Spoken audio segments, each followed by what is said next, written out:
Isang barangay chairman sa San Carlos City, Pangasinan patay sa aksidente sa motorsiklo. Angkas nito, sugatan. Tutukan sa report ni Russell Simorio. Kita sa amateur video na kuha ng concerned citizen ang isang lalaking nakahandusay at duguan malapit sa nakatumbang motorsiklo sa Perez Boulevard, San Carlos City, Pangasinan. Sa malapitang kuha, makikitang wasak ang suot na helmet ng biktima. Ang lalaki sa video, napag-alamang si Alejandro Calugay, 55 anyos, chairman ng Barangay Cubol. Dead on the spot siya sa tindi ng sugat sa ulo.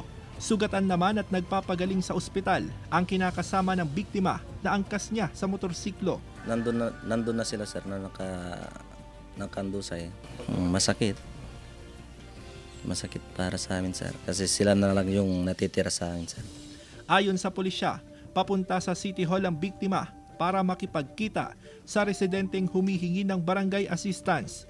Aksidente raw siyang sumemplang hanggang sa magulungan ng paparating na truck. Natumba yung motorsiklo at sumimplang yung driver natin.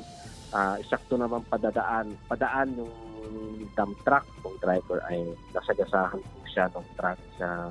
Ito naman yung ataran niyang pagkamatay.